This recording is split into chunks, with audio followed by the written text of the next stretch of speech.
La course à la présidence de la Banque africaine de développement est lancée le 29 mai prochain, donc dans moins d'une semaine à Abidjan. Les 81 actionnaires de l'institution panafricaine vont se réunir afin de désigner qui dirigera la BAD pour les 5 prochaines années. 5 candidats en lice avec des parcours différents, des visions contrastées, des ambitions affirmées pour le continent. Alors, quels sont donc les enjeux qui entourent cette élection et quels sont les profits qui se détachent et encore quel cap pour l'avenir de la première banque africaine de développement? Bienvenue à toutes et à tous dans le grand débat consacré à la présidence de la BAD. Donc, avant d'entrer dans le vif du sujet, le 121e numéro de Financial Afrique fait focus sur les 5 candidats. En tout cas, c'est riche en informations concernant la Banque africaine de développement. Le magazine est déjà en kiosque et nous y reviendrons au cours de cette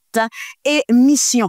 Alors, j'ai à mes côtés, juste à ma gauche, Rivola Timondrezi, CEO de la RDE, rencontre des entrepreneurs. Bonjour et bienvenue. Bonjour Dominique, bonjour Adama. Et à ma droite, Adama Wad, le directeur de publication du magazine Financial Afrique. Bonjour et merci d'être là. Bonjour Dominique, bonjour Rivo. Et surtout, bienvenue à vous qui avez choisi Financial Afrique pour vous informer. Alors, nous allons entrer dans le vif du sujet consacré à la présidence de la Banque africaine de développement. Quels sont les parcours professionnels et les expériences les plus marquantes des 5 candidats en lice? Rivo, je commence par vous. Alors, merci Dominique. Alors, d'abord, je dois dire que les 5 profils, donc là je rappelle, donc il y a Madame Tshabalala, la sud-africaine. La seule femme en lice. Pourquoi chaque fois préciser seule femme? C'est une femme. La seule femme en lice. Voilà, très bien.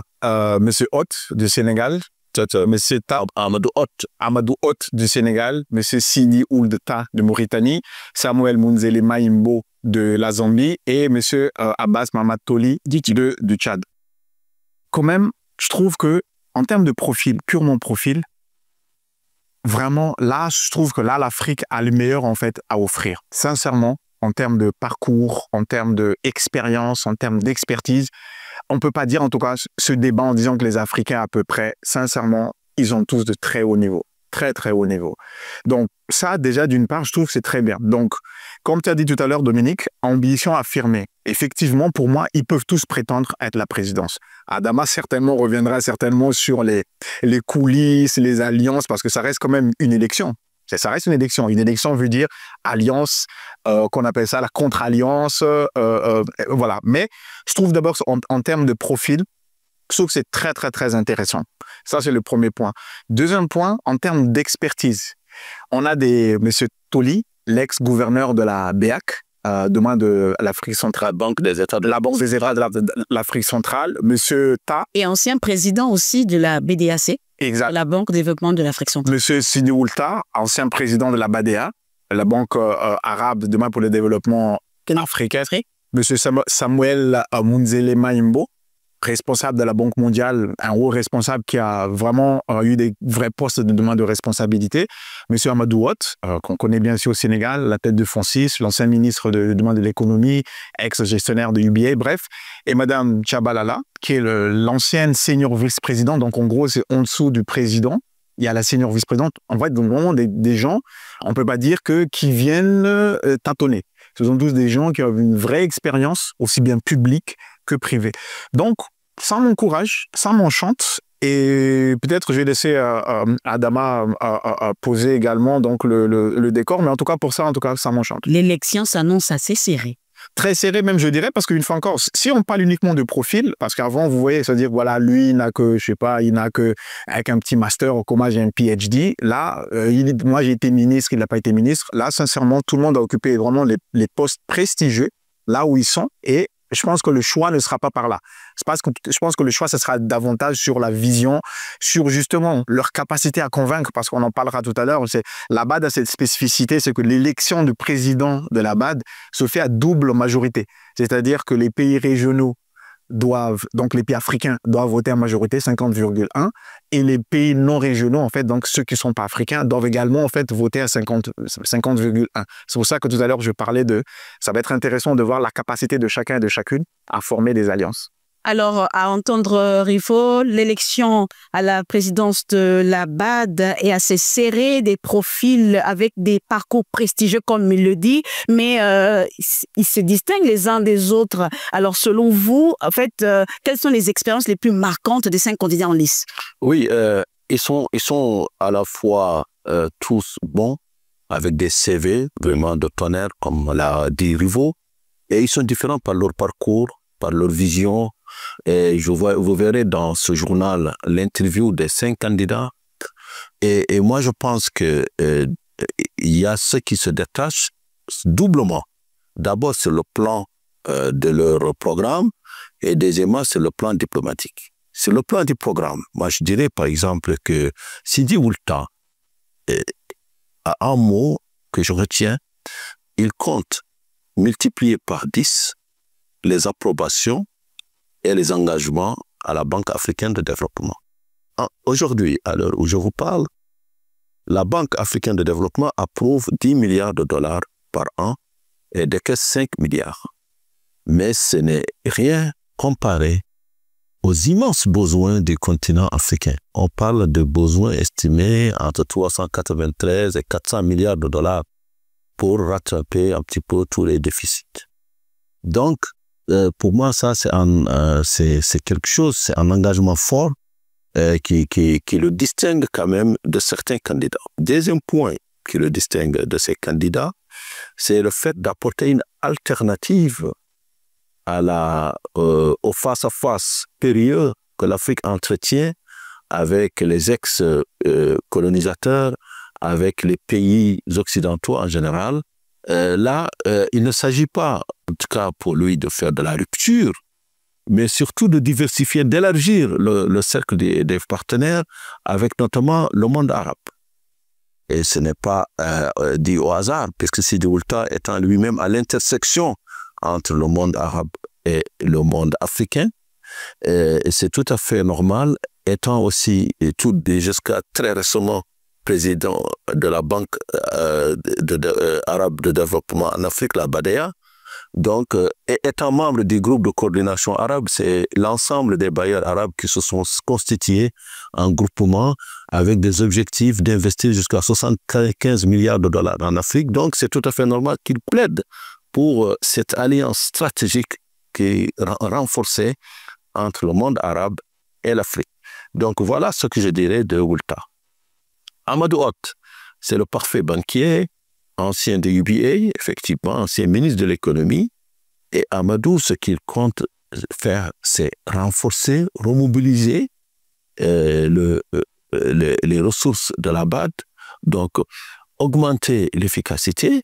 Bien évidemment, il est, en tant qu'ancien vice-président de la BAD, ancien envoyé spécial, un petit peu comptable du bilan d'Adesina. Certains estiment qu'il est, il serait en tout cas un candidat soutenu par Adesina, ce que la BAD a démenti d'ailleurs. Il y avait un de nos confrères qui l'avait écrit, et il y a eu un démenti quand même formel, mais toujours est-il que, comme il l'a dit lors du débat, le seul débat qui a eu lieu, c'était à Brookings, en marge des assemblées de Bretton Woods, il a dit qu'il est à la fois pour la rupture et la continuité. Donc là, ce sera quand même l'un des enjeux de cette bataille.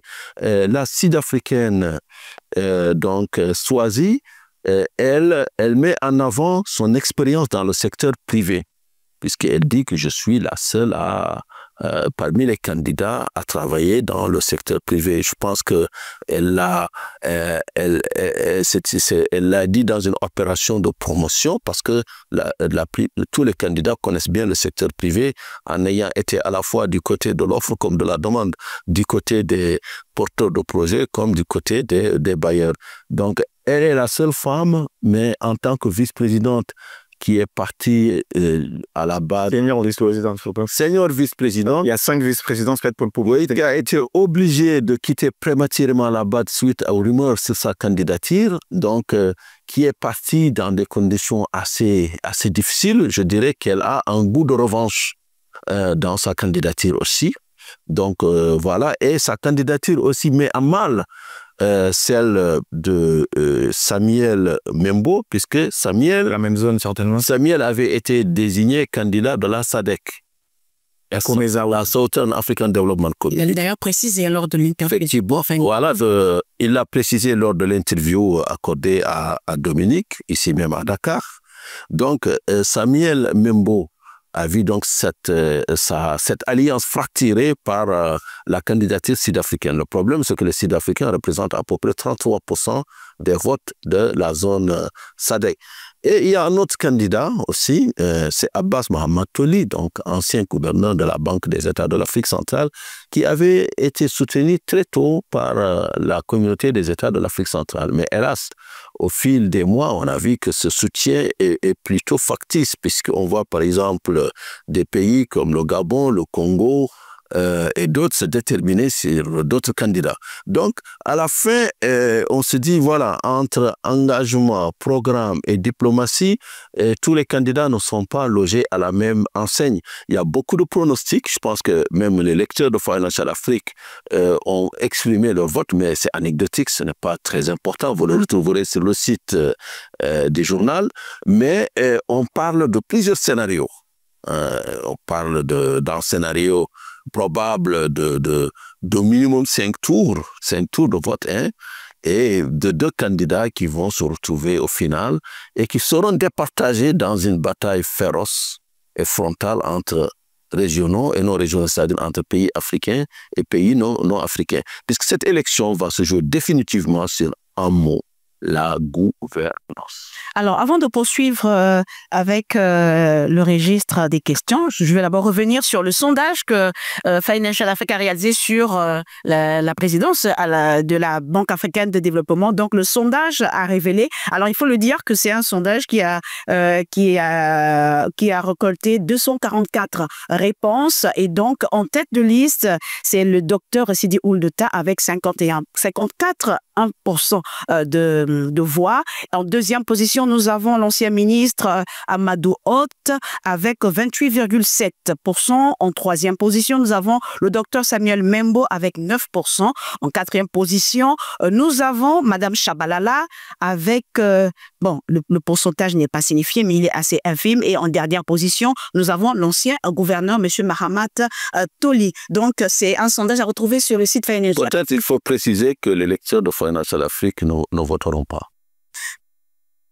Oui, le vote est réservé aux 181 actionnaires de la banque. Alors, nous poursuivons avec le registre des questions. Alors, vous l'avez dit tantôt, je reste avec vous, M. Wade. Vous l'avez dit tantôt, vous l'avez dit que les 5 candidats ont chacun occupé des postes de responsabilité au sein des institutions internationales et régionales. Maintenant, moi, ma question est la suivante. Est-ce que ce parcours aura-t-il un impact sur la décision des 181 actionnaires? Oui, je pense que non, c'est 81 actionnaires. 81 actionnaires. Peut-être on reviendra peut-être bientôt à 181, mais justement, c'est 81. Pour l'instant, c'est 81. Et les 81 vont examiner effectivement les dossiers de candidature. Je pense que c'est la première étape. Qui est candidat? Est-ce qu'il a les capacités physiques, intellectuelles, morales pour diriger cette banque?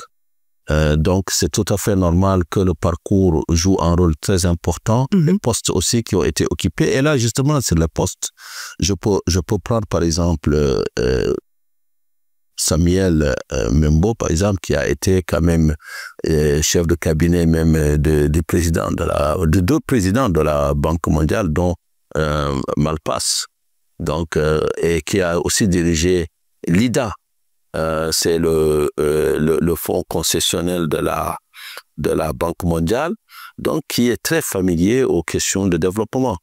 Mais on peut dire qu'il n'a pas eu, en tant que dans son parcours, à diriger une institution autonome, donc à être président, à exercer donc ce rôle de pilote. Il a été copilote, il a été steward, il a été un peu partout dans la cabine, mais il n'a pas eu à prendre les manettes. Et ça se devine pas. Prendre les manettes, c'est être président d'une institution. Et c'est là où je dirais, par exemple, que Abbas Mohamed Toli, qui a eu à diriger la Banque des États de l'Afrique centrale est dans des moments très difficiles, puisque on se rappelle du protocole de Yaoundé, on est passé à 2 doigts de la dévaluation, donc il y a eu des réformes à faire. Donc il a hérité d'une institution dans un moment très difficile et il a fait preuve quand même d'assez de tempérament, lui qui a une formation derrière, militaire même et financière, donc il a eu la BCEAC, en fait, qu'il a dit, en fait, avec la BCEAC avec une réserve de change, en fait, là où il était, c'est vrai, effectivement, on était proche de 1 ou 2, donc là, il a laissé avec 6 mois de réserve de change. Non, il a quand même eu à piloter l'institution dans des moments troubles, dont la Covid.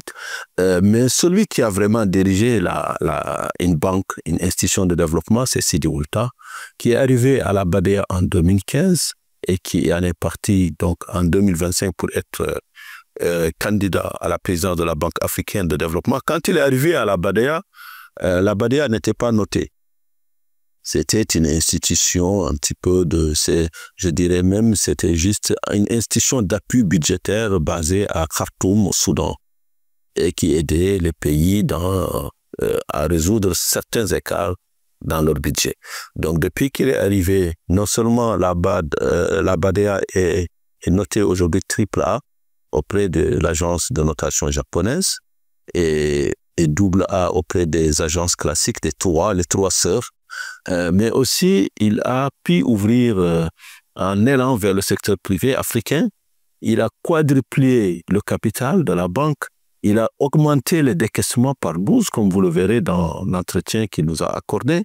Donc, on peut dire que vraiment, il y a chez lui ce facteur qui milite un petit peu pour sa candidature. Si on devrait la mesurer par le succès engrangé, par l'impact.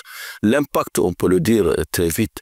Par exemple, la BOAD, la Banque Ouest Africaine de Développement, devait augmenter son capital. La BOAD aussi a des actionnaires africains et non africains. Donc, il fallait... l'objectif était double. Augmenter le capital sans diluer les États. Et les États avaient dit, on sort de la Covid, on n'a pas d'argent. Donc, il fallait trouver de l'ingéniosité financière pour réaliser le double objectif. Avoir de l'argent sans diluer les actionnaires et les actionnaires qui ne vont pas verser un pécule. Donc, c'est là où la BOAD a contacté la BADEA et ils ont mis en place un instrument où la BADEA octroie un emprunt subordonné à la BOAD et cet emprunt, en fait, c'est une dette aux États et ça va vous dire en souscription aux augmentations de capital. Donc, ainsi, on a réalisé le double objectif d'avoir de l'argent sans diluer les États. Donc, ça, c'est un mécanisme, je pense que beaucoup d'institutions de développement ont repris par la suite avec ce théorème BOAD, si je dois l'appeler ainsi, et puis qui peut être dupliqué dans un cadre actuel où nos pays sont très endettés et la BAD a besoin d'argent. La BAD a immédiatement besoin d'argent. Au lendemain de l'élection, on ne va pas parler de la coupe ou bien de la silhouette du nouveau président. On va beaucoup plus parler de la nécessité de renflouer la banque, de préserver son AAA, d'accompagner les pays qui sont extrêmement endettés, comme vous le savez, il faut, dans les projets de développement. Donc, on a besoin d'un président qui, dès le lendemain, dès sa prise de fonction, soit opérationnel. Donc là aussi, on peut dire et redire, bien sûr, les autres candidats, que ce soit Amadou Hott, qui a été vice-président de la BAD, on peut aussi lui suspecter de cette capacité de prendre fonction dès le lendemain de sa prise de fonction et d'être opérationnel. Idem pour Swazi, quoique pour moi, Swazi, elle vient du secteur privé, comme elle l'a dit. À la BAD, je suis resté un peu sur ma faim sur son passage à la Banque africaine de développement.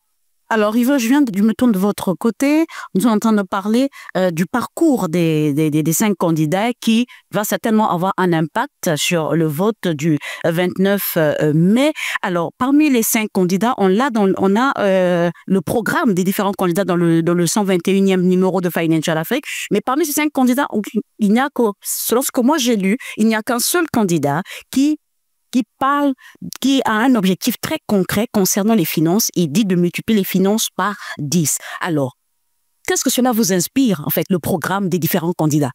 Alors, Je vais peut-être, avant de te répondre, juste pour dire à Adama, effectivement, par exemple, pour prendre l'exemple de Samuel, effectivement, il était vice. Mais peut-être, on peut aussi plaider à sa cause en disant, effectivement, donc, il était préparé. C'est-à-dire qu'effectivement, nous sommes d'accord, les défis, du moins, qui attendent demain la BAD, ce sont les défis colossaux. Donc, ce que je veux dire, c'est la capacité, effectivement, du candidat Sidi ou Taha à mobiliser les fonds. Si on regarde en détail les parcours de chaque candidat, les candidats, effectivement, ils ont, selon leur parcours professionnel, donc ça revient à ce que je dis, ils ont tous vraiment des véritables parcours professionnels qui ont démontré que leur capacité à mobiliser des fonds. Maintenant, à combien? Peut-être c'est ça, peut-être demain qu'il faut voir. Maintenant, par rapport à ta question, effectivement, chacun a présenté un programme. Par exemple, le candidat du Tchad, M. Toli, j'ai beaucoup aimé, par exemple, le côté axé, par exemple, par rapport au financement vert. Sur le côté, dans le programme de M. Amadou Hott, par exemple, lui, il a parlé de la digitalisation. Effectivement, par exemple, là, quand vous regardez la structuration de la gouvernance de la BAD, ben c'est juste un truc, c'est incroyable, d'une complexité incroyable. Et je trouve qu'aujourd'hui, à l'ère de l'intelligence artificielle, il y a certainement beaucoup de choses qu'on peut fluidifier, qu'on peut, accélérer, justement, en termes de prise de décision, ou du moins en termes d'analyse. Quand on regarde, effectivement, donc, ce que je veux dire par là, c'est que après, c'est en termes de vision. Effectivement, Adama, ça lui a marqué le fait qu'aujourd'hui, donc, monsieur Oulta propose en fait de faire un levier de 10 carrément sur le financement de la BAD. C'est très ambitieux. Et effectivement, comme Madame a dit, au lendemain de l'élection, il n'y aura plus de tâtonnement. Mais je dis juste, c'est que chacun vient avec son expérience, même si Adama a mentionné celui-là, mais je pense que quand vous êtes gouverneur de la banque centrale, je ne doute pas de votre capacité à mobiliser de l'argent. Quand vous êtes vice-président de la Banque mondiale, à proximité des gens de même plus haut statut, je ne doute pas non plus votre capacité à mobiliser l'argent. Quand vous étiez la senior vice-présidente de la Banque africaine de développement, ce qui est le cas de Madame Tchabalala, ça veut dire qu'il y a M. Adesina qui est le président et en dessous, c'est elle. J'imagine, pendant là où elle était là-bas, je n'en doute pas non plus de sa capacité. Donc, ce que je dirais, c'est l'enjeu, effectivement, l'élément. Après, on peut prendre effectivement différents éléments. Monsieur Taha, c'est ça véritablement autour de ça, c'est sa capacité à mobiliser l'argent par rapport aux défis de la Banque africaine de développement. D'autres également, je ne pense pas que les autres candidats aient aucune unité, mais je pense que c'est lui, je suis d'accord, qui est vraiment venu avec quelque chose de beaucoup plus précis, disons, ok, sûr de lui, j'imagine que lui, il serait en mesure de faire un levier de 10 sur chaque, c'est-à-dire que sur chaque un financement, en gros, il faut qu'on en obtienne, en gros, au moins 10, quoi, 10 autres. Voilà, c'est ça, en fait, que je vais juste dire. Mais peut-être, tout à l'heure, peut-être, on va peut-être revenir pour peut-être expliquer un peu à nos téléspectateurs et téléspectatrices un peu le fonctionnement là-bas, parce qu'on a l'impression de parler entre connaisseurs avec les alliances, comment ça se passe, mais je te laisse... D'accord, donc je reviens vers vous tout de suite pour le fonctionnement. Alors, vous avez parlé d'un point très important, le soutien des pays. Alors, qu'est-ce qui explique aujourd'hui que certaines zones ne soutiennent pas, au départ, qui soutenaient le candidat issu de la zone, ont, au fil du temps, changé, en fait, leur soutien. En fait, ils ont changé de candidat. Qu'est-ce qui explique, en fait, cette attitude? D'accord. Vous savez, effectivement, il y a une zone, la SADC, on en parlait tout à l'heure, qui a organisé carrément des primaires et qui a choisi son candidat parmi plusieurs autres candidats possibles. Mais les ambitions régionales ne rencontrent pas souvent aussi les calculs nationaux. Chaque pays veut se démarquer puisque chaque pays veut soutenir, mais en échange. C'est un vrai marché. Beaucoup disent « je vous soutiens, vous nous donnez un poste de vice-président ». Vous voyez. Où on a des projets à financer. Effectivement, et bien évidemment, on a des projets à financer, donc c'est un vrai marché. Et en même temps, au-delà de l'aspect mercantile, il y a l'aspect diplomatique. Donc c'est aussi de la diplomatie qui fait élire. Les pays qui sont le plus forts aujourd'hui en diplomatie, c'est d'abord les grands pays qui votent. Vous voyez le Nigeria qui a à peu près 9% des pouvoirs de vote et qui est le premier électeur africain. De l'autre côté, chez les non-régionaux, vous avez les États-Unis d'Amérique, 6 et quelques %. Mais derrière ces pouvoirs de vote, il y a aussi leur influence sur d'autres pays. Les États-Unis souvent font voter le Japon dans leur camp. La France fait voter l'Allemagne dans son camp. Donc, il y a quand même des alliances qui sont là. C'est des alliances. Hein, l'Allemagne laisse souvent la main à la France sur les calculs, sur les aspects africains, elle qui n'a pas eu à jouer un rôle majeur durant la colonisation en Afrique ou bien qui a été dépossédée. Et donc, c'est la France souvent qui prend le lead sur ces aspects-là, surtout au niveau de la Banque africaine de développement. Et il y a le fait aussi que, par exemple, vous prenez des zones comme la CEDEAO qui ont aujourd'hui beaucoup de divergences, qui entretiennent vraiment. Vous avez les pays de l'Alliance des États du Sahel qui ont d'autres calculs. Et vous avez le reste de la CEDEAO qui est même divisé entre plusieurs soutiens.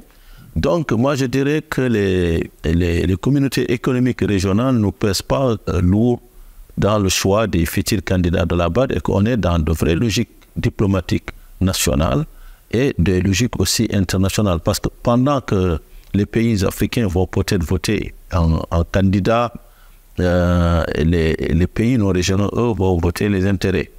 De manière anecdotique, on dit que lors des dernières élections, il y a 10 ans, les Tchadiens pensaient que la France allait les soutenir au nom des droits. Des droits, je dirais, du sang, puisqu'ils étaient au Mali, ils étaient engagés dans l'opération Barkhane, etc. et tout. Donc, ils pensaient que, évidemment, les Drian et compagnie vont dire, bon, on va voter pour le Tchad. Mais finalement, la France a voté pour le Nigeria. Dans les couloirs feutrés de l'hôtel Sofitel Ivoire, où s'est déroulé le vote, beaucoup disaient qu'il y a eu un marché, que le Nigeria va s'engager à acheter plein de joyeusetés françaises, dont des Rafales. Donc, qui sait? Mais c'est pour vous dire que c'est un marché, ça reste du business, ça reste de la diplomatie et ça reste aussi des nerfs. Donc, on retient qu'on ne vote pas le candidat, mais ce sont les intérêts qui priment avant tout. Mais nous allons ouvrir une petite impasse pour parler un peu du mode de fonctionnement de la BAD avec Volevo. Oui, effectivement. Donc, la BAD, c'est vrai que pour rappeler, c'est vrai qu'on a l'impression que c'est une banque, mais c'est quand même un banque panafricaine, finalement. C'est-à-dire qu'il a été créé en 1963. C'est-à-dire que juste après les indépendances, et à l'époque, seuls les pays des 19 qui étaient indépendants qui pouvaient être membres, parce que les gens ont l'impression que c'était une banque concrète. Donc, c'est une banque qui existe, en fait, du moins depuis très longtemps. Donc, ce que je veux dire, c'est la banque, aujourd'hui, donc, est composé des pays africains et des pays non africains. C'est pour ça que tout à l'heure, Adama parlait du moins d'alliance avec les États-Unis. Donc, c'est, je pense, une des rares banques. Alors, pourquoi les pays, ils appellent en fait les pays régionaux et les pays non régionaux? Donc, l'élection du gouverneur, donc l'élection du président passe par le conseil des gouverneurs. Donc, en gros, vous avez une gouvernance, vous avez donc les conseils des gouverneurs qui représentent donc, aujourd'hui, il y a 80, au début, tu avais dit qu'ils sont 81, mais c'est 81. Pourquoi 81? Parce qu'au fur et à mesure que la banque, en fait, se développait, la banque avait besoin de capitaux. Donc, en gros, les non-régionaux, c'est-à-dire que les non-africains, ils viennent investir, en gros. Et quand vous investissez, comme tout ce qui passe en investissement, mais vous réclamez une place en conseil d'administration. Donc, du coup, vous avez le conseil des gouverneurs. Donc, vous, c'est les 81 actionnaires qui sont représentés. Vous avez ensuite le conseil d'administration, l'organe, comment dirais-je, opérationnel. Et c'est le conseil de gouverneur qui élit le président. Donc, c'est là qu'Adama parle, en fait, d'alliance. C'est à l'intérieur de ce conseil de gouverneur que les alliances se font ou du moins se défendent. Donc, il faut peut-être expliquer rapidement aussi que le vote, en fait, c'est en 5 tours. C'est-à-dire que chaque tour, celui qui termine dernier, obligé d'abandonner. Et c'est ceux qui, les 2 premiers, en fait, du moins ceux qui, les 4, jusqu'à qu'on ait 5e, donc il ne reste plus que 2. Et là, on élit en fait le conseil de gouverneur. Et il faut 2 majorités.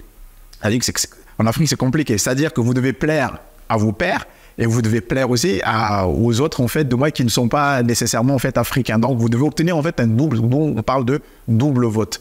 Et le dernier élément, au niveau de la BAD, vous avez 5 vice-présidences plus une senior vice-présidence. Donc, vous avez le président. Donc là, je disais à l'entame de mon propos, Mme Tchabalala était l'ancienne première vice-présidente, en fait, de la BAD.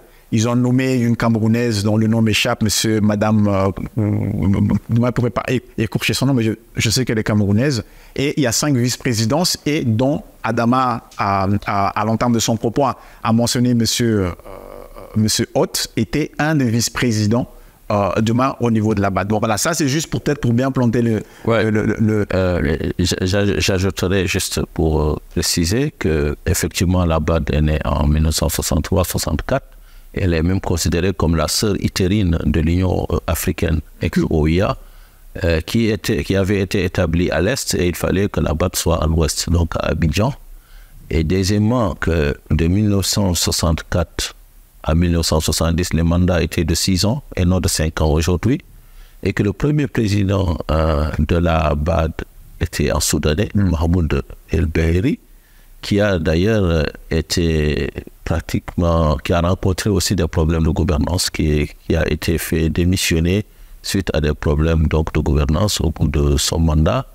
Et nous avons eu par la suite un Tunisien qui est resté aussi 6 ans, donc 1970-1976, et qui avait peur de son nombre parce qu'avant les administrateurs avaient beaucoup de pouvoir. Donc c'était, on dirait, un mandat qui n'a pas eu vraiment beaucoup d'éclat. Et finalement, le premier président de la BAD, bon, j'allais pas parler de celui qui a introduit le nœud de papillon, un des premiers présidents mais je passe à Babacar Ndiaye, qui est sénégalais, et donc qui est arrivé et c'est le premier à avoir fait 2 mandats. Voilà, donc Babacar Ndiaye est un brillant financier qui a été élu en 85, qui est revenu, qui est resté jusqu'en 95 et qui a aussi amené la triple A. La triple A pour nos téléspectateurs. Voilà, c'est la maintenant investment grade, comme on dit en fait. C'est la note la plus haute pour que la plus haute auprès des 3 agences de notation, et Standard & Poor's, Fitch et Moody's. Donc, mais ce triple A reposait sur une lettre américaine, une lettre du Trésor américain qui était prêt donc à venir au secours de la BAD en cas de difficulté. Donc, la garantie américaine a facilité cette triple-là. Malheureusement, juste avant de partir, il y a eu des crises de gouvernance aussi chez Babacar Ndiaye. Et il a ramené la triple-là, il est reparti avec la triple-là.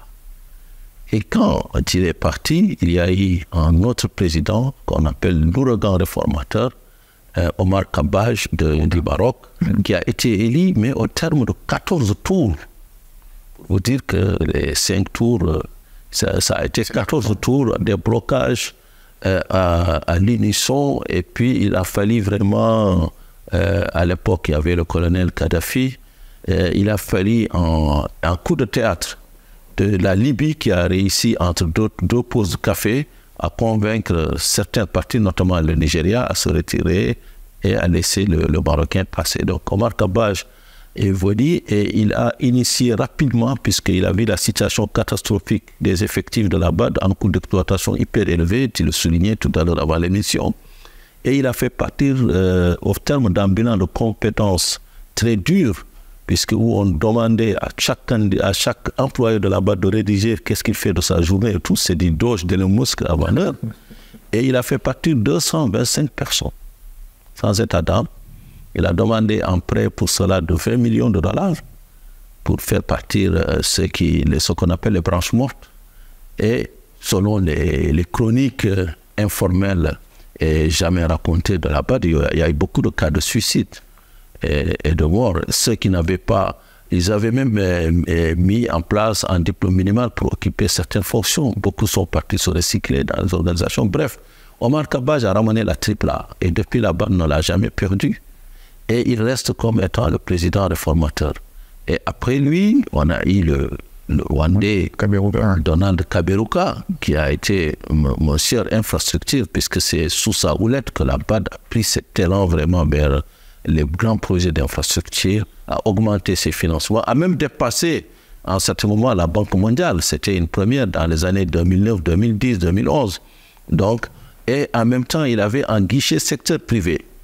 Et donc, il a fait 10 ans aussi, Kaberuka, et tout comme Kabaj, c'était des hommes de tempérament, des dirigistes, des hommes qui faisaient trembler toute la banque, qui avaient de la poigne. Et donc, c'est de l'hyper-présidence dont il s'agit. Ce n'est pas de grands démocrates, mais il fait de grands banquiers. Par la suite, on a le président actuel, Akinwumi Adesina, qui est arrivé en 2015 avec un slogan, les high fives. Donc, grosso modo, électrifier l'Afrique, nourrir l'Afrique, industrialiser l'Afrique. intégrer l'Afrique, améliorer la vie des Africains. Non, justement, ingénieur agronome de son État et tout, on a eu l'impression quand même que Adesina n'était pas très préoccupé par le secteur privé africain, puisque le guichet secteur privé a été sacrifié à la BAD. Et ensuite, les high fives, bon, on mesurerait les high fives au bilan actuel, puisque quand il est arrivé, on avait 600 millions d'Africains qui n'avaient pas d'électricité. Et là, il va repartir et on a toujours 600 millions d'Africains qui n'ont pas d'électricité. Nourrir l'Afrique, est-ce qu'on nourrit l'Afrique? Selon même les chiffres de la BAD, on importait à son arrivée 40 milliards de dollars de produits alimentaires. On en importe encore aujourd'hui 40 milliards de dollars. Oui. Est-ce qu'il a intégré l'Afrique? Je vous laisse en juger. Si vous devez aujourd'hui aller chez Rivo au Gabon, vous allez prendre un visa, etc. et tout. Il n'y a pas de route, il n'y a rien. Est-ce que c'est le rôle de la BAD, Adama? Justement, c'est la bonne question. En réalité, il est venu avec un programme hyper présidentiel. On dirait qu'il était le président des 54 pays africains. Il a outrepassé son rôle dans son programme même. En tant que président de la BAD, à mon avis, oui, ce n'est pas son rôle. Ce n'est pas son rôle. Il devait rester en tant que banquier, à financer des projets, à parler aux chefs de projet et non aux chefs d'État, à parler technique et non politique. Et là, justement, Adesina, pour moi, c'est le président le plus politique que la BAD ait jamais eu. Et justement, en s'occupant trop de politique, j'ai eu l'impression qu'il ne s'est pas trop occupé de la gouvernance, puisqu'on a eu quand même une crise assez dévastatrice, la crise des lanceurs d'alerte. Oui, il a été réélu au terme du passage devant un comité quand même d'éthique qui a dit le laver d'abord. Il a été élu, mais au terme d'une longue crise qui a paralysé la banque. Et aujourd'hui, encore 5 ans après, beaucoup d'actionnaires non régionaux n'ont pas versé d'argent. La BAD aujourd'hui, elle a un capital de 318 milliards de dollars. Adesina l'a amené fois 2,5, c'est-à-dire que... Alors, je finis. La BAD a 318 milliards de dollars. Mais ça, c'est la souscription. C'est-à-dire, c'est 2 augmentations de capital en octobre 2018 ou 2019, et puis en juin dernier. Mais le problème, c'est que beaucoup d'actionnaires n'ont pas suivi cet élan. Donc, on a gonflé artificiellement le bilan. Et ça réduit encore l'efficacité de la banque sur le terrain, puisque aujourd'hui, Afrique Exim Bank, qui a un capital exigible de moins de 5 milliards de dollars, elle fait aujourd'hui plus que la BAD. Donc, vous voyez que vous pouvez gonfler le bilan, mais à la fin de la journée, ce qui compte, c'est exactement les décaissements. C'est les décaissements, c'est l'impact sur le terrain. Et là, je pense que la BAD, quand même, elle a fait plus de politique que de finances. Alors, nous poursuivons dans le registre des impasses avant de revenir sur ces candidats. Ouais. Alors, la politique menée par le président Adesina a été beaucoup plus politique qu'économique. Est-ce que vous partagez cet avis? Mais comment peut-il en être autrement, Adama? On a dit tout à l'heure, en fait, que le président doit être élu par double majorité. Donc, du coup, nous, on voit, en fait, ça se dire que forcément, ils deviennent tous de plus en plus politiques. Le contexte de Kabaj à l'époque, aujourd'hui, si on le remet, demande l'ex-président Kabaj aujourd'hui, il ne passerait pas à la preuve. Là, tu as dit finalement que il a mis 14 tours, en fait, avant de passer. Les tons changent, en fait. On a dit, ça reste de la politique, désormais. Et c'est pour ça que je trouve que la limite, peut-être, derrière tout ça, pour moi, c'est ça, vraiment, le fond, c'est Banque africaine de développement. C'est pour ça que je voulais rappeler, en gros, c'était un instrument. Donc, Adama, en tout cas, merci, a bien complété, voilà, par rapport à son talent journalistique et ses recherches, l'historique, en fait. C'est-à-dire, effectivement, l'Est et puis l'Ouest. D'abord, c'est un instrument panafricain. Donc, normalement, vous avez un instrument qui est censé, en fait, vous développer. Mais pour des raisons que peut-être vous n'avez pas suffisamment de moyens, vous appelez les autres. Le président, l'ex-président français a dit, il n'y a pas d'amis, il n'y a que des intérêts. Quel est l'intérêt? C'est-à-dire que chaque pays, du coup, en fait, comme tu as dit, Adama, tout à l'heure, le Nigeria, lors de l'élection du mois, je te crois sur parole, j'imagine, tu as tes sources, a fait des promesses pour qu'on puisse acheter. Bah, écoutez, comme dit Adama, c'est l'offre et la demande. Je vote pour vous, mais en contrepartie, qu'est-ce que vous m'amenez? Donc, du coup, de plus en plus, l'élection de ce type d'institution, et plus particulièrement la BAD pour moi, devient de plus en plus politique. Et pour moi, il n'est pas du tout étonnant, Adama, qu'effectivement, Adesina a passé son temps à faire plus de politique que de technique. Maintenant, j'entends ce qu'Adama dit, mais moi, je regarde aussi les faits. Adesina, il est parti forcément comme tout bilan. Il y a ceux positifs, il y a ceux négatifs. Ce que je retiens de lui, c'est que lui, quand même, c'est le président qui a multiplié par 3 quasiment qu'on appelle ça le capital, du moins de l'institution. Je suis d'accord avec toi peut-être effectivement en termes de décaissement par rapport au comparatif que tu fais. Mais néanmoins, aujourd'hui, le capital de la BAD est passé de 90 milliards à 300 milliards. 318 milliards exactement. Et je suis d'accord avec toi en face. Le besoin d'infrastructures sur le continent africain, c'est 178 milliards par an. Mais cet argent reste à récupérer. Oui, effectivement, parce qu'il y a ce qu'on appelle, il faut encore dans le processus. C'est appelable. Exact. Les capitales appelées et les capitales en fait appelables. En gros, c'est-à-dire ce que vous décaissez réellement et que ce que vous êtes censé décaisser lorsque la banque en aura besoin. Mais une fois encore, je l'ai dit, c'est-à-dire que la limite d'Adesina, comme tu as dit, peut-être il a outrepassé. Et là, tu l'as si bien évoqué. C'est-à-dire qu'effectivement, tous les intérêts régionaux ne valent pas, en gros, par rapport à réel, en fait, aux intérêts du moins de chaque État. Donc, du coup, à Adesina, effectivement, il faut plaire à un, il faut plaire à l'autre. Et moi, je trouve que c'est vraiment ça la limite. Et je pense que les prochains présidents, parce que nous sommes dans un contexte où il y a de plus en plus une raréfication du capital. L'économie internationale, c'est-à-dire que le capital n'est plus aussi disponible, par exemple, qu'il y a 10 ans, ou peut-être qu'il y a 15 ans, il y a 20 ans. D'accord? Malgré la crise. Aujourd'hui, on voit bien le contexte sino-américain. L'Europe est dans une morosité, en fait, du moins qui ne dit pas son nom. Les guerres, un peu, en fait, du moins qui éclatent partout. Donc, du coup, le capital, en fait, devient rare. Et effectivement, je suis d'accord avec Adama sur le fait que le premier défi du président de la BAD qui arrive demain, s'il est élu, donc, parce que là, c'est à la fin de ce mois, je pense que c'est l'Assemblée générale à Abidjan, c'est où est-ce qu'il trouve l'argent pour. Et je pense que chaque candidat, justement, c'est ça. C'est-à-dire que c'est sur ça, en fait, on va les juger. Selon nous, Africains, notre agenda africain. Mais le problème, c'est quand vous avez des pays non-régionaux, eux, leur problème, c'est pas ça. Leur problème, c'est qu'eux, ils placent leur argent. Ils placent certainement leur excédent, en fait, du moins sur ça, pour investir dans les infrastructures. Par exemple, il faut aussi expliquer à nos téléspectateurs et téléspectatrices que la banque, c'est une banque, ça reste une banque africaine de développement. Ils notent les États en 3 catégories. Catégorie A, B et C. Catégorie A, c'est les pays, finalement, à faible revenu. Catégorie B, c'est les pays à revenus mixtes, qu'ils appellent. Et la catégorie C, en gros, c'est les pays qui sont bancables.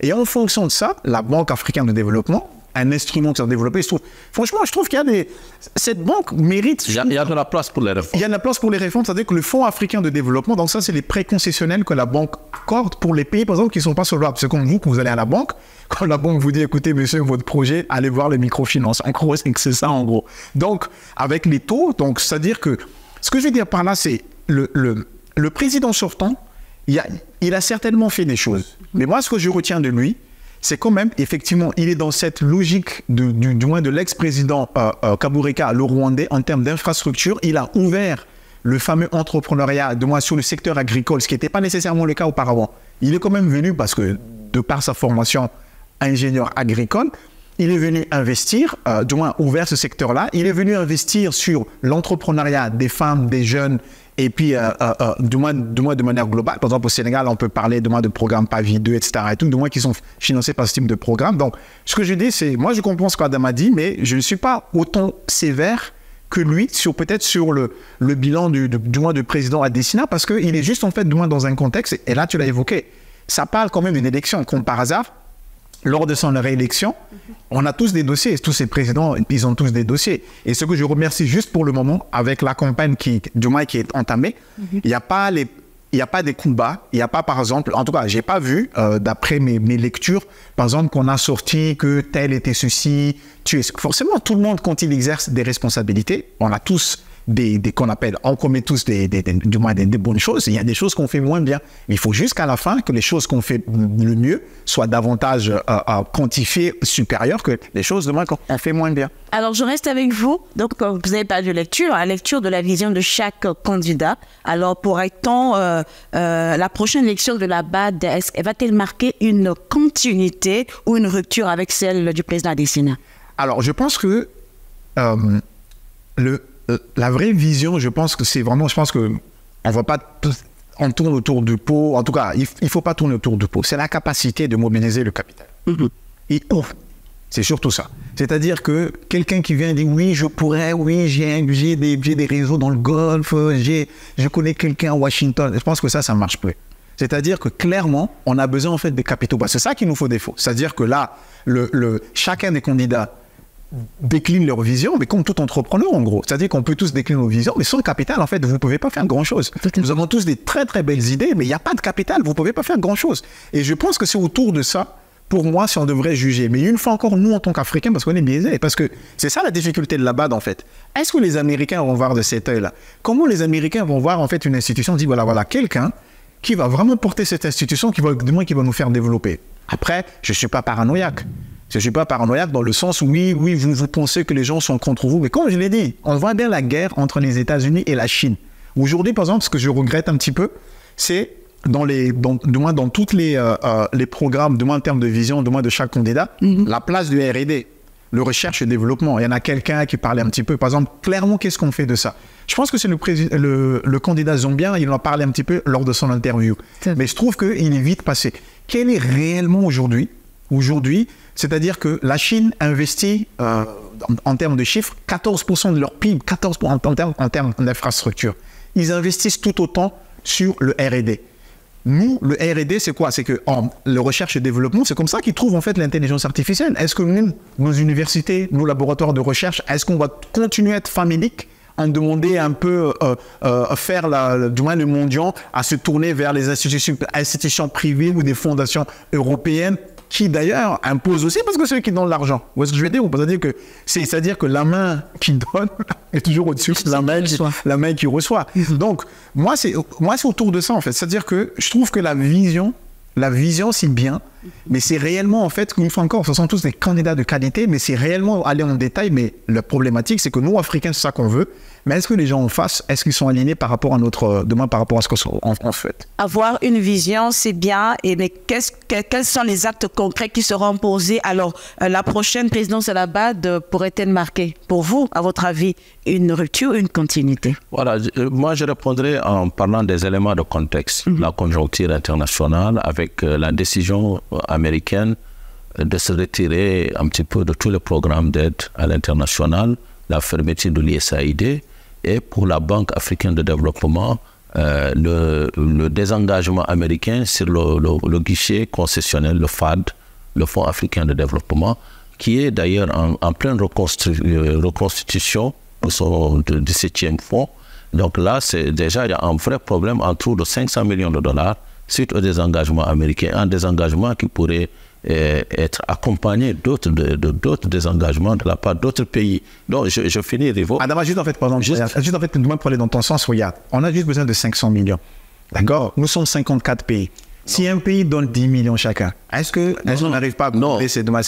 Non, Rivo, les 500 millions, c'est des engagements, c'est des signaux. Ce n'est pas les 500 millions qui sont importants, mais c'est le désengagement. Donc, ça veut dire qu'aujourd'hui, nous devons trouver d'autres alternatives. Nous devons diversifier nos partenariats. Et là, on parle vraiment d'urgence. On n'est pas dans... Parce que vous savez, vous avez parlé du fonctionnement de la BAD. Mais ce qui est terrible, ce qui est triste à la Banque africaine de développement, c'est de voir que le guichet central de la Banque africaine, qui est le guichet moteur, qui est la principale, normalement, fenêtre de financement, beaucoup de pays africains n'y ont pas accès.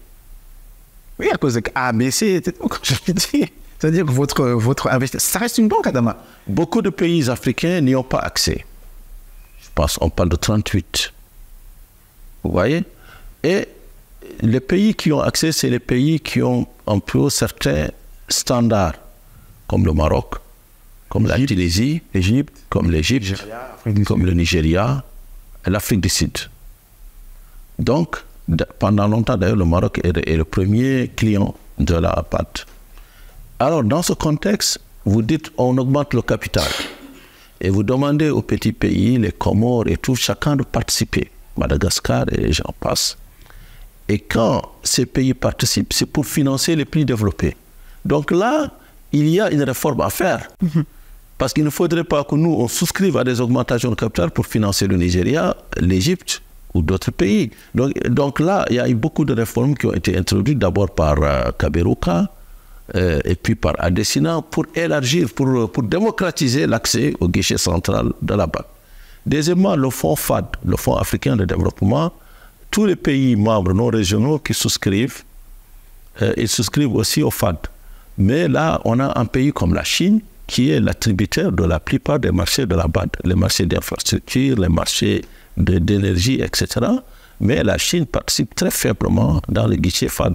Mais avec le désengagement américain, c'est un boulevard qui est ouvert pour la Chine. Donc encore un autre relent de cette guerre sino-américaine, elle va se traduire par la montée en force de la Chine, peut-être au sein de la BAD. Maintenant, deuxième aspect, au-delà de ces guerres d'influence étrangère à la BAD, mais est-ce que la BAD n'a pas perdu son âme? En 1963, on a créé deux jumeaux, donc l'Union africaine et la BAD, peut-être deux jumeaux monozygotes ou non. Et finalement, on se retrouve aujourd'hui avec une sorte de bida. La Banque internationale pour le développement de l'Afrique au lieu de la BAD, puisqu'on est en train de perdre le contrôle de la BAD. 40% des droits de vote, et un peu plus même, et poussière, sont maintenant aux mains des pays partenaires. Bien sûr, bon, moi, ça ne me gêne pas, ce n'est pas un problème.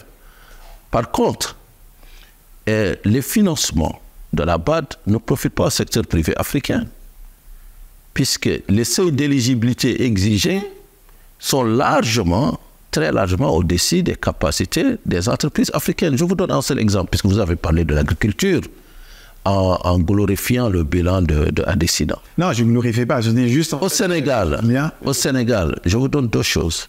Le seul grand financement de la BAD, sur les 10 dernières années, est parti à la compagnie agricole de Saint-Louis, la CAS, qui aujourd'hui est quasiment en faillite. Donc ça, c'est un exemple très concret. Et aucune entreprise sénégalaise, en tout cas du secteur privé, à ce que je sache, n'a bénéficié d'un tel financement. Donc la BAD elle-même, elle est plus tournée vers le financement des partenaires internationaux, des pays membres, que vers le secteur privé africain. Elle s'est désengagée, à mon avis, de cette politique des champions. Ça n'a même pas été dans ses orientations, mais financer, accompagner le secteur privé africain devait être dans ses prérogatives. Accompagner les banques commerciales africaines à travers des lignes de crédit, etc. et tout, à travers des financements concertés. Elle devait prendre le lead.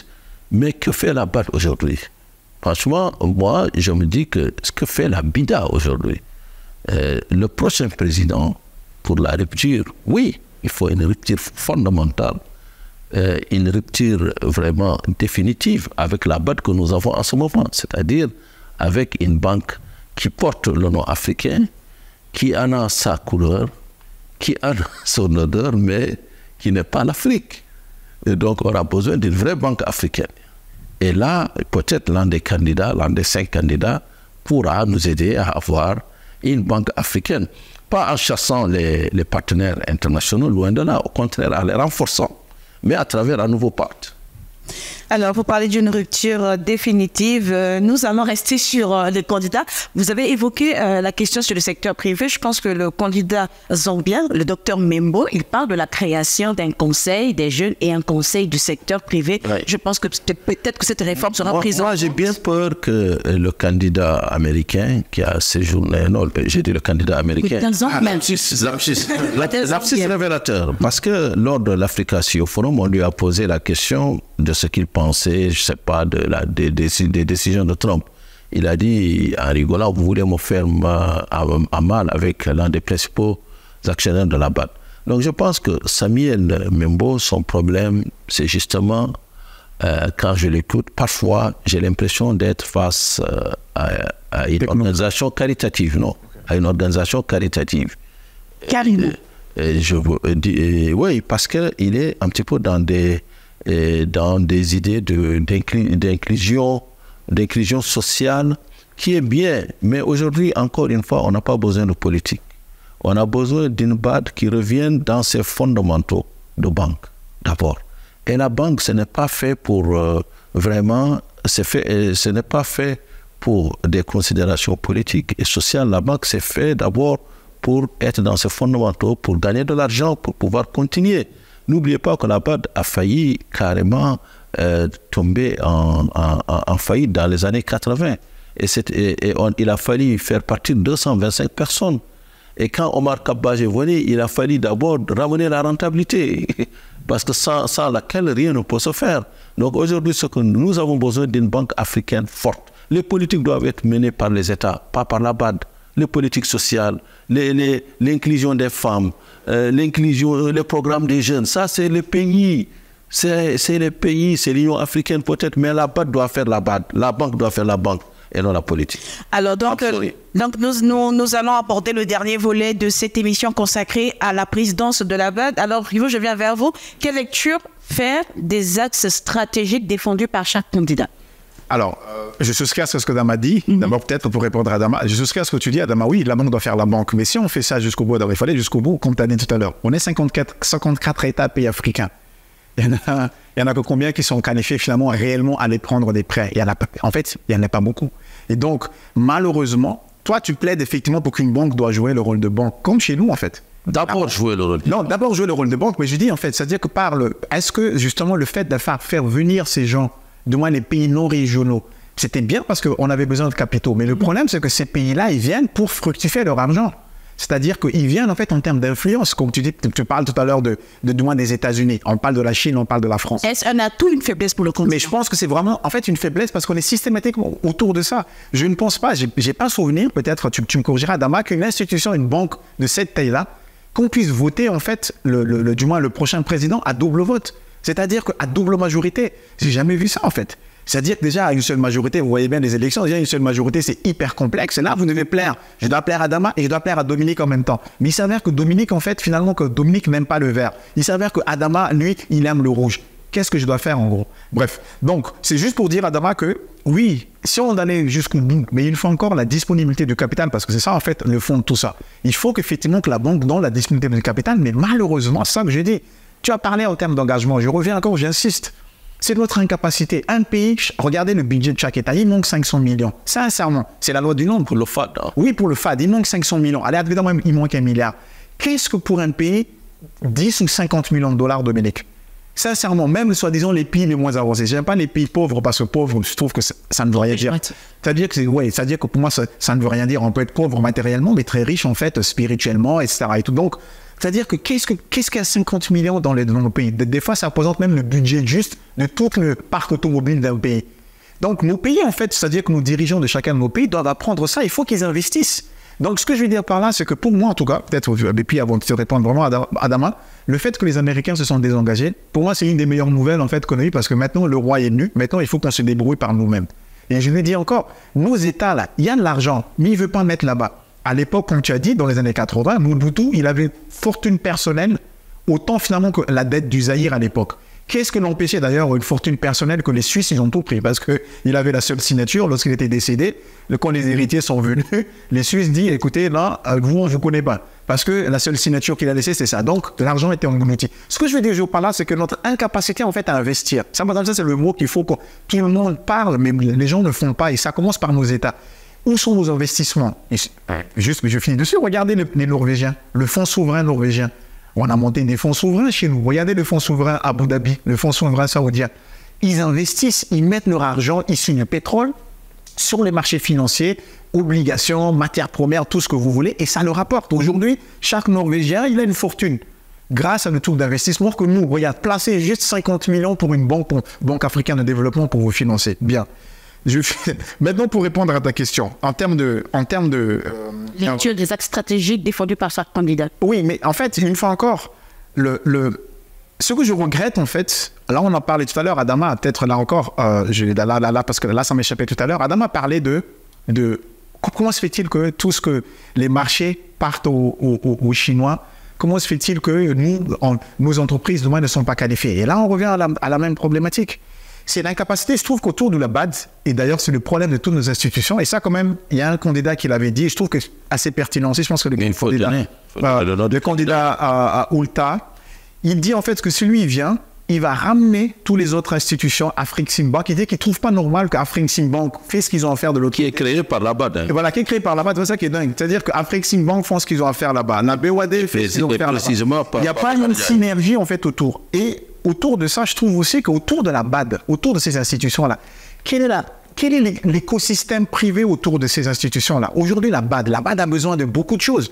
La BAD a besoin peut-être de CRM, du moins des outils. Mais de travailler avec les banques, banques commerciales africaines. Exact. C'est-à-dire que même avec les entreprises directes, en fait, avec les startups, aujourd'hui, plein de startups, en fait, amènent des outils disruptifs par rapport à ce qu'ils font. Au début de mon entame, j'ai dit finalement que c'est une structure hyper complexe. Où est-ce qu'ils en sont aujourd'hui? Donc, je trouve que leur incapacité, Adama, aussi à développer autour de l'institution le secteur privé, en fait, c'est pas uniquement quelqu'un qui dit oui, je veux faire secteur privé, mais leur incapacité, en fait, à développer un secteur privé autour de ce qu'ils font. Ça, les Occidentaux, ils sont très forts autour de ça. Quand vous regardez la Banque centrale européenne, quand vous regardez la Fed, regardez autour. Il y a tout un ensemble, tout un écosystème vraiment solide, en fait, autour. Bien. L'axe stratégique, maintenant. Ce que je trouve, sincèrement, pour moi, c'est ça. La capacité de chacun à mobiliser l'argent.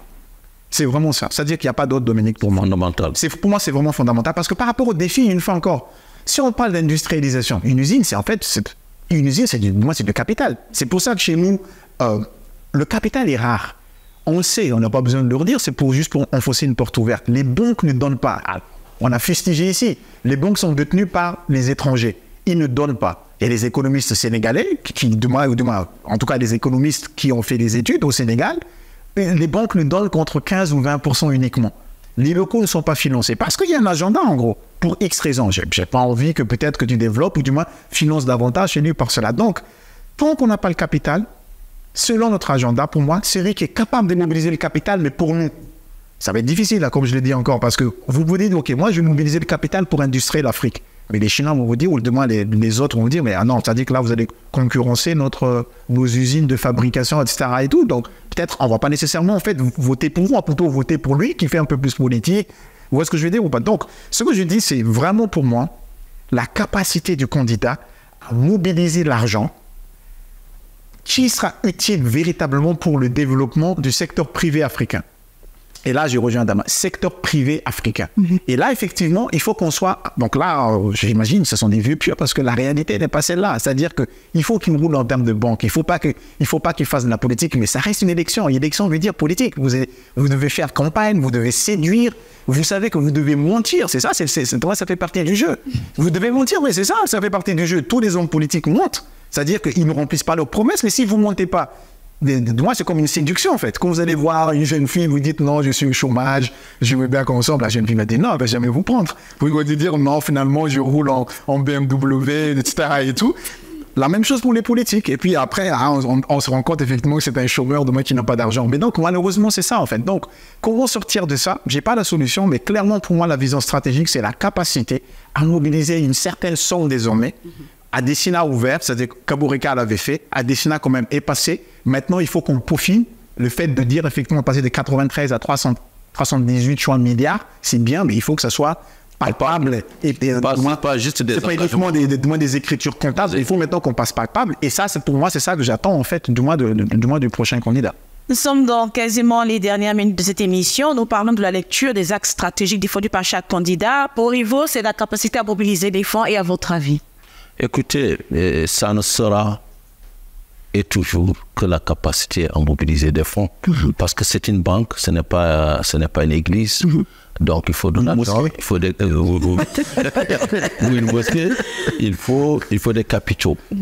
Et là, comment obtenir les capitaux? Je pense que c'est là où tous les candidats l'ont mentionné, mais c'est là où je vous invite à rentrer de manière très fine dans leur principale déclaration. Et je pense que augmenter le capital sans forcément augmenter la taille du bilan, sans forcément faire de nouvelles souscriptions qui ne vont faire que finalement délier encore les pays africains, les exposer justement et augmenter encore la force des pays non régionaux. Je pense qu'il faut optimiser l'existant par tous les moyens et, comme l'a dit Rivo, se rapprocher des institutions sœurs que la BAD d'ailleurs a servi de catalyseur. Je parle par exemple de Afrique Exim Bank qui a été créée par la BAD, de Africaré dans le domaine de l'assurance, de Africa Guarantee Fund dans le domaine de la garantie, de Africa 50 dans le domaine des finances sur les capital d'investissement. Donc, il y a beaucoup d'institutions qui doivent être fédérées. C'est pourquoi là, Sidi Ould Tah parle de réformer l'architecture africaine de la finance. Je dirais qu'Adesina a passé son temps à dire que nous devons réformer l'architecture mondiale de la finance. Bien évidemment, là, ça rejoint, c'est la politique. Le rôle de la BAD, c'est de revenir dans ses fondamentaux, dans son siège, et de traquer les déperditions de capital, de réorganiser sa structure. Elle a plus de 3000 fonctionnaires aujourd'hui, éparpillés dans plusieurs bureaux. Beaucoup ne viennent pas au bureau depuis la Covid parce qu'il y avait des directives qui avaient été émises, beaucoup travaillent à partir de chez eux. Il y a beaucoup de consultants, certains même qui touchent des revenus mirobolants et qui ne vivent même pas sur le continent africain, qui vivent aux États-Unis. On veut des noms, Adama, on veut des noms. Non, il y a des noms. Donc, je pense qu'il faut plus que jamais faire de la sobriété vraiment une marque de fabrique de la BAD. Donc, on a besoin de l'humilité, plus d'humilité, beaucoup plus d'action, beaucoup plus d'engagement vers le développement. Aller vers le secteur privé africain, ne pas les prendre comme des concurrents. Aller vers les banques commerciales africaines, parce qu'une banque de développement, ce n'est pas à elle de faire le dernier kilomètre. Elle doit passer par les banques commerciales pour bien toucher le secteur privé. Elle doit passer même par les microfinances. Elle doit passer par des opérateurs annexes qui savent mieux maîtriser certains risques, puisque la BAD n'est pas outillée pour maîtriser le risque d'une petite PME au Sénégal. Mais pour toucher la petite PME, il faut passer à travers des lignes de crédit vers des banques commerciales ou des institutions spécialisées comme l'ADER, et puis faire une gestion de risque délocalisée au niveau de ces institutions. Donc, il y a beaucoup de choses, à mon avis, à faire, mais le plus important, je finirai par là, c'est de mobiliser les capitaux sans augmenter forcément le bilan. Alors peut-être juste Dominique, mais Adama, on peut monter le capital en fait. C'est-à-dire que optimiser. Oui, c'est-à-dire que comme une société. Optimiser les fonds propres. Oui, mais quand tu construis une société, tu es actionnaire, on augmente le capital. C'est-à-dire que tu as un droit de souscription en fait. C'est-à-dire que tous les actionnaires, ils ont un droit de souscription. Après, ça dépend. Après, je ne rentre pas dans les détails. C'est-à-dire que demain, vous cédez ça ou demain, vous n'avez pas. Mais normalement, vous êtes actionnaire. Si on fait une augmentation de capital, vous avez le droit de suivre. C'est là où j'ai dit nos pays devront en fait avoir cette habitude d'investissement. Qu'est-ce qu'ils font de leur argent? C'est-à-dire qu'il y a de l'argent disponible. Et là, on ne demande pas que chaque pays amène $1 milliard. Là, on demande à chaque pays, par exemple, OK, on a souscrit combien? On a 40 millions. On fait une augmentation de capital. Si vous suivez, normalement, vous n'êtes pas dilué. Peut-être, vous allez peut-être diluer, mais peut-être, juste en fait, un petit voilà, ça que je voulais. Voilà, donc, juste rappeler à nos téléspectateurs, donc, vous avez le tout dernier numéro de Financial avec le 120e numéro où vous avez une lecture globale de la vision de chaque.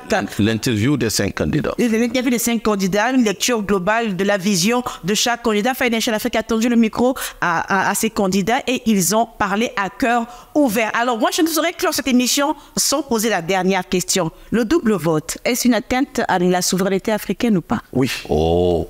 Oui, clairement pour moi. Une fois. Comment? Mais si. Tu veux le beurre et l'argent du beurre. Tu veux le capital. Non, mais justement. Mais c'est pas le droit de vote. Non, mais justement. Qui vont avec. Non, mais justement. C'est ça que j'ai dit. Là, tu me poses la question. C'est-à-dire que oui, clairement. Une fois encore, j'ai dit, c'est-à-dire que jusqu'à preuve du contraire, qui est-ce qui finance la Chine? Ce qui finance la Chine, c'est la Banque centrale chinoise. Et jusqu'à preuve du contraire, la Banque centrale chinoise, ils ne partagent pas le siège là-bas avec un Américain ou demain avec un Européen. Qui est-ce qui développe l'Europe? C'est la Banque centrale européenne qui développe ça. En tout cas, qui impulse. J'ai pas souvenir qu'il y a des Russes qui siègent là-bas. Qui développe la Fed? Ce sont les Américains. Donc, nous, malheureusement, c'est là que je dis en fait. C'est-à-dire que tant pour moi, ce double vote qui existe, on ne pourra pas finalement faire ce que Adama appelle de ceci. D'ailleurs, paradoxalement, là, tu me reproches, mais c'est-à-dire que toi, tu dis finalement qu'il ne faut pas qu'on fasse de politique. Mais malheureusement, c'est vers ça qui nous amène. Parce que tu es obligé de faire 2 fois, en fait, 2 campagnes, en fait. C'est ça, en gros. Il faut que tu voyages, il faut financer, aller à, comme tu as dit, il faut aller à Paris. Paris va voyager avec Bernard. Oui, ça, pour moi, ça porte clairement atteinte. Et normalement, on doit s'assumer. C'est-à-dire qu'on doit dire à ces gens-là, OK, voilà, vous avez amené du capital, mais peut-être il faut qu'on trouve peut-être un autre moyen. En fait, c'est comme une entreprise. Peut-être trouvons-leur un mécanisme, et pas directement, en fait, qui nous influencent en fait à l'intérieur parce qu'ils ont amené de leur argent. Il y a ça aussi. On a fait appel à leur argent. Comme je le dis, le Japon, les États-Unis, c'est un placement pour eux. Ils regardent le Luxembourg, le Canada, bref, tout le monde vient. Pourquoi? Parce qu'ils regardent, en fait. Ils sont pas fous, ils regardent le taux. Ils disent, waouh, en Afrique, d'accord, il y a des risques, et d'ailleurs, ils nous mettent bien en termes de risques. Hein. Et d'ailleurs, voilà. Donc, moi, mon point, c'est ça. C'est effectivement, pour moi, ça porte atteinte, mais malheureusement aussi, c'est un peu de notre faute aussi. Ça aussi, il faut le dire. Est-ce que je peux répondre à ça? Bien sûr, la dernière question, oui. Pour moi, je le dis, et je pense que c'est là où il y a la rupture idéologique avec mon cher ami Ribo. Pour moi, la souveraineté, c'est quoi? Parce qu'il faut la définir. La souveraineté, pour moi, c'est d'abord donner l'accès à l'électricité aux Africains. Parce qu'on ne peut pas parler de souveraineté quand la moitié de ta population n'a même pas droit à l'électricité. À l'eau potable. L'éducation peut ajouter? Non, d'abord, l'électricité, c'est ça qui porte l'éducation. Une école sans électricité ne peut pas fonctionner, mon cher ami. Il faut de l'eau potable, il faut de l'électricité, il faut des routes et maintenant les infrastructures de base, les services de base. C'est-à-dire la santé et l'éducation. La santé et l'éducation. Et ensuite, c'est ça. Si vous avez ces 5 composantes, on peut parler de souveraineté. Mais si on est dans des slogans creux, comme on en voit tant à travers les réseaux sociaux, où on se frappe la poitrine en disant nous voulons notre souveraineté. Si vous voulez votre souveraineté, il faut suivre justement l'exemple chinois. Il faut travailler très dur pour, être souverain sur l'énergie, l'eau potable, l'éducation, la santé. Et là, vous allez accumuler beaucoup de capitaux et un jour, vous allez venir dire aux partenaires qui sont autour de la BAD, chers amis, nous vous remercions, il ne faut pas les insulter, parce qu'ils nous ont aidés. Nous vous remercions pour votre compagnonnage qui a été fructueux, à tel point d'ailleurs que nous sommes maintenant capables de gérer tout seul la BAD et de souscrire au capital sans aide extérieure. Par contre, si vous avez à la Banque interaméricaine besoin d'aide, on a même un excédent, on vient vous aider. Moi, c'est ça la souveraineté. Mais tout le reste, c'est des slogans que mon cher Rigo. Oui, mais la question de Dominique... Merci pour ce mot de la fin, oui. Non, mais la question de Dominique, c'est que, oui, elle a dit, est-ce que ça heurte la souveraineté africaine? Moi, j'ai juste répondu à sa question, c'est-à-dire que là, effectivement, moi, je te suis sur ce que tu dis, effectivement. On ne peut pas être souverain, on dit finalement, regarde, l'USAID a enlevé ses subventions. Est-ce que c'est normal que ce sont les étrangers? Voilà, est-ce que c'est normal que ce sont les étrangers qui financent les latrines de vos écoles depuis 30 ans? Ça, c'est pas sérieux.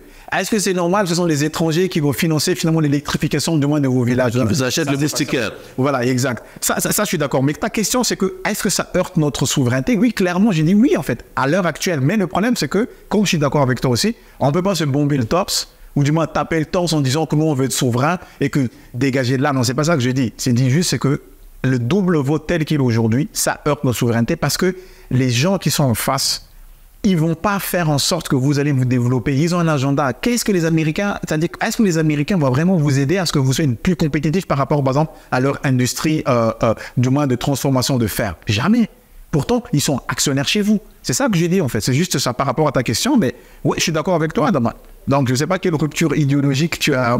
Non, mais j'écris en fait comprendre que tu étais offusqué par la présence. Absolument pas. On a besoin d'argent. Parce donc, que si c'est ça, oui, si c'est ça, ça veut dire que là, il n'y aura plus rien à battre parce que le prochain, en fait, ça veut dire que là, on va... Et je vois avec bonheur que ta conversion a commencé vers l'économie libérale. Merci pour ce mot de la fin. Je rappelle, Rivo de la Nation au Brésil, CEO de la RD, rencontre des entrepreneurs. Merci d'avoir été des nôtres. Merci également à Adama Watts, le directeur de publication du magazine Financial Afrique. Merci surtout à vous pour l'attention que vous accordez à Financial Afrique. C'est tout pour le grand débat d'aujourd'hui consacré à la course à la présidence de la Banque africaine de développement. Qui sera le prochain président de la BAD? Réponse au soir du 29 mai. Merci à vous et à la semaine prochaine dans un autre numéro. Mais d'ici là, prenez soin de vous.